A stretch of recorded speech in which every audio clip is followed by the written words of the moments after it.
आज आमे पढ़िबा 10th class life science रो चतुर्थ अध्याय रो पार्ट 2 रेचन रे आमे पढ़िबा मनीषर रेचन तंत्र ओ उद्भिद रे रेचन। चैनल को जदि सब्सक्राइब करि नाहंती सब्सक्राइब करि नियंतु और नुआ वीडियो रो नोटिफिकेशन पई बेल आइकन मध्य प्रेस करंतु। आमे पूर्व अध्याय रे मनीषर रेचन तंत्र विषय रे पढ़ितिले एवं सेथिरे आमे ब्रुकक ओ ब्रुकक रो गठन जाय पढ़ितिले। आज आमे जानिबा ग्लोमेरुलस रो कार्य कौन। एही चित्रटी होची आमर गोटे नेफ्रॉन रो चित्र। नेफ्रॉन आमे कौन जानिचे एहा आम ब्रुकक रो स्मॉलेस्ट यूनिट को आमे कहिताउ बा सबुठु छोट एकक होची आमर नेफ्रॉन। एही परी एटा गोटिए नेफ्रॉन रो चित्र। एही परी 10 लाख रु ऊर्ध्व नेफ्रॉन आमर गोटे पट किडनी रे थांती। तेबे एई जो नेफ्रॉन टी आमे देखुचे एथिरे एइटा होची आमर ब्रुकक धमनी बा रेनल आर्टरी एवं ब्रुकक धमनी रु आमर बाहरुची एफरेंट उपधमनी जहाँ आमर जाउची ग्लोमेरुलस भितरकू एवं परे एही ग्लोमेरुलस रो जो सूक्ष्म उपधमनी गुड़िक मिसी इफरेंट उपधमनी तैयारी होची एवं एफरेंट उपधमनी रे आमर रक्त ग्लोमेरुलस भितर को जाई थाए एवं एही इफरेंट उपधमनी दे रक्त आमर ग्लोमेरुलस रो बाहर को जाई थाए। तेबे रक्तटी जेतले ग्लोमेरुलस भितर को जाए एही ग्लोमेरुलस कौन काम करि थाए।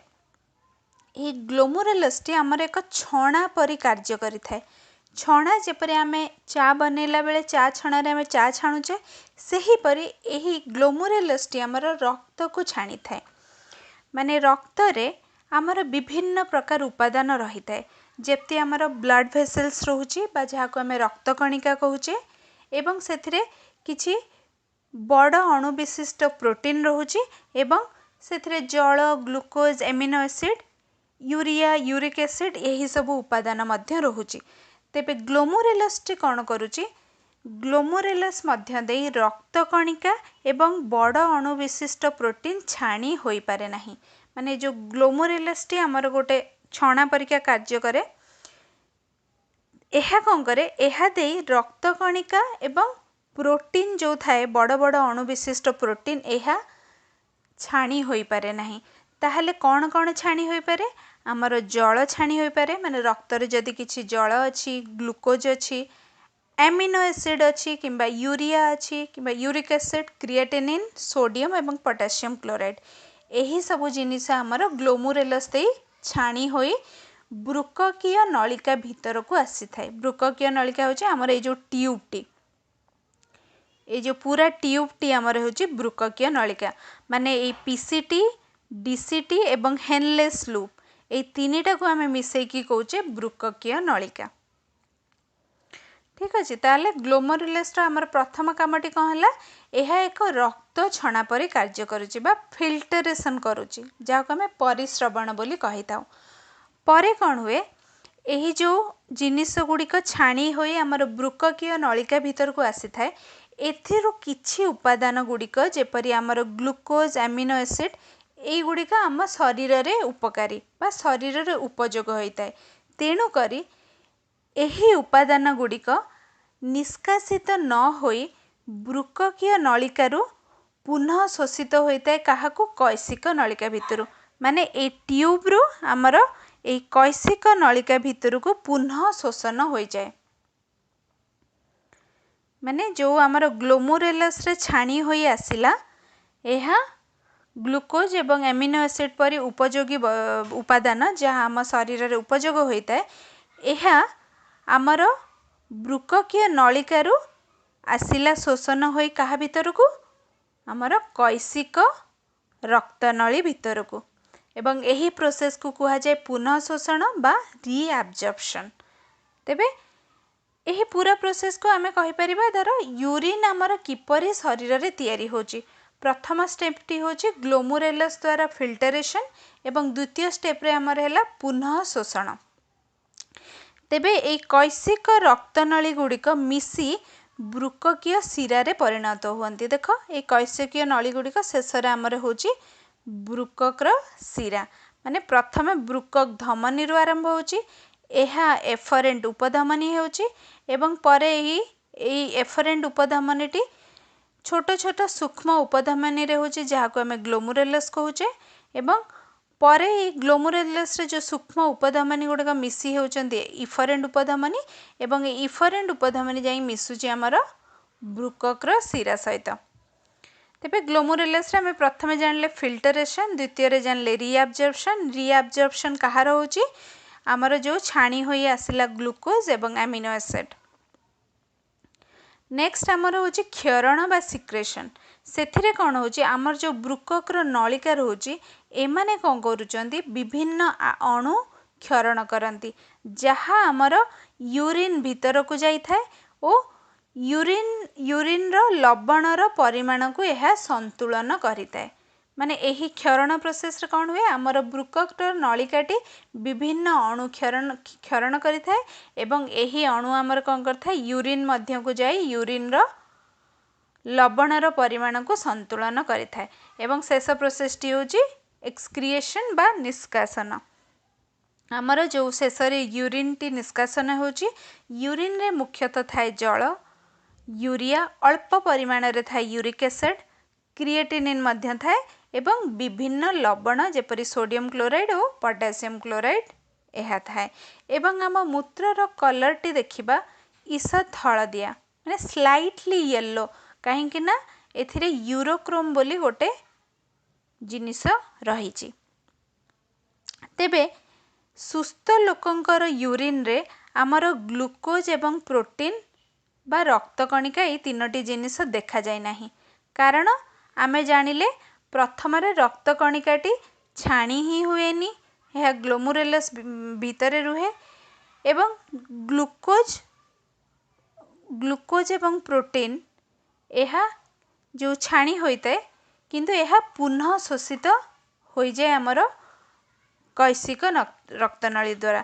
ତେଣୁକରି କୌଣସି ସୁସ୍ଥ ବ୍ୟକ୍ତିର ୟୁରିନ୍ରେ ଏହି ତିନୋଟି ଜିନିଷ ରହିବ ନାହିଁ।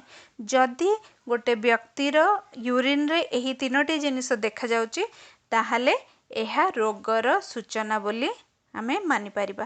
କିମ୍ବା ତାଙ୍କ ୟୁରିନ୍ର ଯଦି ରଙ୍ଗରେ କିଛି ପରିବର୍ତ୍ତନ ହେଉଛି, ସ୍ଲାଇଟଲି ୟେଲୋରୁ କିଛି ଯଦି ଅଲଗା ରଙ୍ଗ ହେଉଛି, ବ୍ରାଉନ୍ କିମ୍ବା ରେଡିଶ୍, ତାହେଲେ ମଧ୍ୟ ଆମେ ଭାବିପାରିବା ସେ ମଣିଷ କିଛି ରୋଗରେ ସଂକ୍ରମଣ ହୋଇଛନ୍ତି ଏବଂ ଏହା ମେନଲି କିଡନୀ ବା ବୃକକ ଜନିତ ରୋଗ ହୋଇପାରେ। ତେବେ ବୃକକର ଅନ୍ୟ କାର୍ଯ୍ୟ ଗୁଡ଼ିକ କ'ଣ?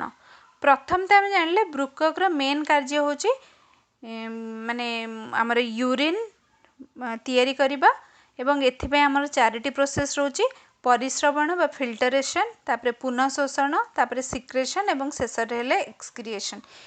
ଏହି ମୁଖ୍ୟ କାମକୁ ଛାଡ଼ିଲେ ଏହାର ଅନ୍ୟ କାର୍ଯ୍ୟ ଗୁଡ଼ିକ ହେଉଛି ଏହା ଜଳ ଓ ଧାତବ ଲବଣ ପରିମାଣର ନିୟନ୍ତ୍ରଣ କରିଥାଏ, ରକ୍ତର ଅମ୍ଳ ଓ କ୍ଷାରୀୟ ମାତ୍ରା, ମାନେ ଯେଉଁ ଆସିଡ଼ିକ୍ ଏବଂ ବେସିକ୍ ଯେଉଁ କ୍ୱାଲିଟିଟା ତାକୁ କୁହନ୍ତି, ଏହାକୁ ମଧ୍ୟ ବୃକକ ହିଁ ନିୟନ୍ତ୍ରଣ କରିଥାଏ। ରକ୍ତର ଅମ୍ଳ ଓ କ୍ଷାରୀୟ ମାତ୍ରା ନିୟନ୍ତ୍ରଣ କରୁଥିବା ପଦାର୍ଥମାନଙ୍କ ସନ୍ତୁଳନ ରକ୍ଷା କରେ। ତେବେ ଶରୀରର ରକ୍ତଚାପ ମଧ୍ୟ ନିୟନ୍ତ୍ରଣ କରେ। ଯଦି କୌଣସି ମଣିଷର କିଡନୀ ଖରାପ ହୁଏ ବା ବୃକକ ଖରାପ ହୁଏ, ତାହେଲେ ତାହାର ମଣିଷର ବ୍ଲଡ଼ ପ୍ରେସର ବା ରକ୍ତଚାପ ବଢ଼ିଯାଇପାରେ।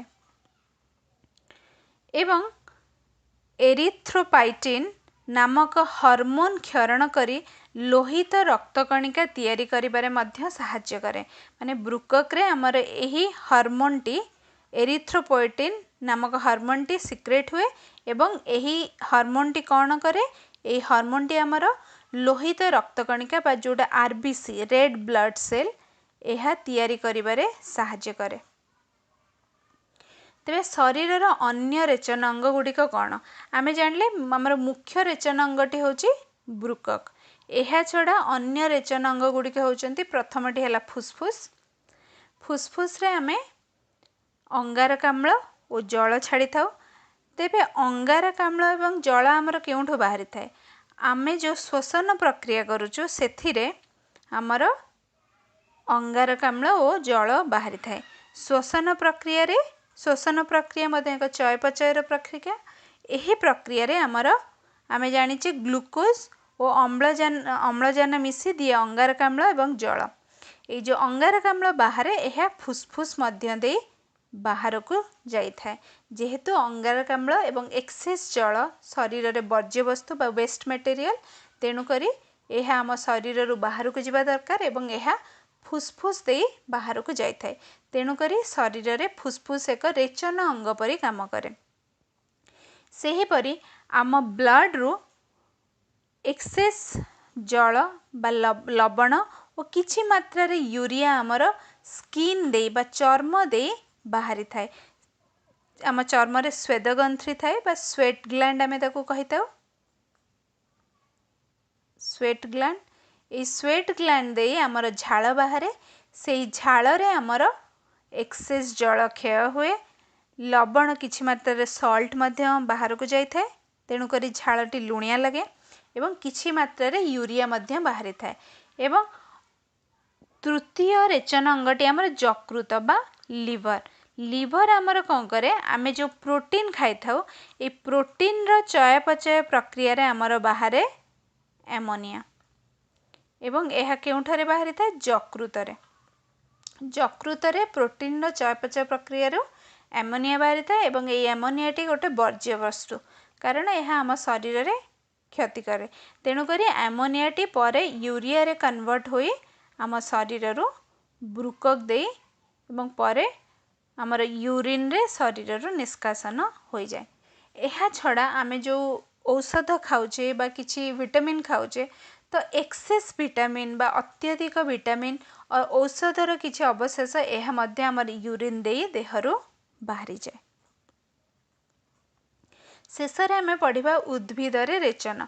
तबे उद्भिद रे कौनसी स्वतंत्र रेचन अंग न थाए। कौन पई? जेपरी आमर प्राणी रे विभिन्न चयापचय प्रक्रिया हुए बा मेटाबॉलिक प्रोसेस हुए, सेही परे उद्भिद रे मध्य विभिन्न चयापचय प्रक्रिया होई थाए एवं उद्भिदर चयापचय प्रक्रिया रे मध्य किछि वर्ज्य वस्तु बाहरी थाए। जेपरी आमर खईर बा टानिन, झुणा बा रेजिन, अठा एवं क्षीर। यही वर्ज्य वस्तु गुड़िक कौन हुए, आम उद्भिद रे विभिन्न अंश रे गच्छित होई रही थाए। देखो आमे देखिथिबा गछरे अठा गुड़िक केमती लागिकी रही थांदी एमती गछर बकଳରେ। तेबे एही वर्ज्य वस्तु गुड़िक आमर उद्भिदर बकଳରେ बा विभिन्न अंश रे गच्छित होई रही थाए। सेही परि तेंतुली और लेंबू रे थिबा अम्ल जेपरि टार्टारिक अम्ल एवं साइट्रिक अम्ल, माने तेंतुली रे थाए टार्टारिक अम्ल और लेंबू रे थाए साइट्रिक अम्ल एवं सिनकोना गछरे थिबा क्विनाइन और तमाकू पत्र रे थिबा निकोटिन परि उपाक्षार बा अल्कलॉइड मध्य एही परि किछि उत्पाद एगुड़िक आम उपकार रे आसे। माने आम उद्भिद रे कौन कौन वर्ज्य वस्तु है? खईर बा टानिन, झुणा बा रेजिन, अठा, क्षीर एवं टार्टारिक अम्ल बा साइट्रिक अम्ल एवं क्विनाइन और किछि अल्कलॉइड, एगुड़ा मध्य गच्छर वर्ज्य वस्तु। तेबे एही पदार्थ गुड़िक उद्भिदर कौनसी क्षति करि न थाए। तेणु करी उद्भिदर कौनसी रेचन अंगर आवश्यकता नाही एवं एथि मध्यरु किछि वर्ज्य वस्तु, उद्भिदर वर्ज्य वस्तु आमे मनीष माने आम निजर उपकार रे लगाई थाउ। तेबे उद्भिद रे जो स्टोमाटा अछि, जो स्टोमाटा दे आमर स्टोमाटा बा स्तोम आमे कहिताउ गोटिए स्टोमाटा को, एहा दे आमे जानिचे उद्भिद श्वासक्रिया करि थाए, माने तार अम्लजान भीतर को नहीं थाए एवं अंगारकाम्ल एवं जल बाहर को करि थाए। तेबे स्टोमाटाटी एक रेचन अंग भली काम करि थाए, कारण एवं उद्भिद माने ये वर्ज्य वस्तु को बाहर करने पई विभिन्न उपाय अवलंबन करती। जेपरि आमर उद्भिद रे बलका पानी गुड़िक ट्रांसपिरेशन बा उच्छेदन प्रक्रिया रे बाहर को जाई थाए। अनेक उद्भिद रे कौन हुए, यही वर्ज्य वस्तु गुड़िक कोष मध्यस्थ रसाधानी रे संगृहीत होई रही थाए एवं किछि उद्भिदरे एही वर्ज्यवस्तु गुड़िक पत्र संगृहीत हो रही थाए एवं परे एही पत्रटी सुखी झड़ी पड़े। आमे जेंति पढ़ले रेजिन एवं टैनिन ए दुईटी जिनस आमर उद्भिदर वर्ज्यवस्तु एगुड़िक कौन होती आमर परिपक्व जो जाइलेम रोचे जहाँ दे आमर जलर परिवहन होता है जल और लवणर परिवहन होता है यही वर्ज्यवस्तु गुड़िक यही जाइलेम रे आमर संगृहीत हो रही थांती। तेबे यही सब प्रक्रिया द्वारा आमर उद्भिद तार वर्ज्यवस्तु को बाहर करने पाई यही सब उपाय अवलंबन करिथाए एवं स्टोमाटाटी आमर गोटे रेचन अंग परी काम करे किंतु उद्भिदरे कौन स्वतंत्र रेचन अंग नहीं।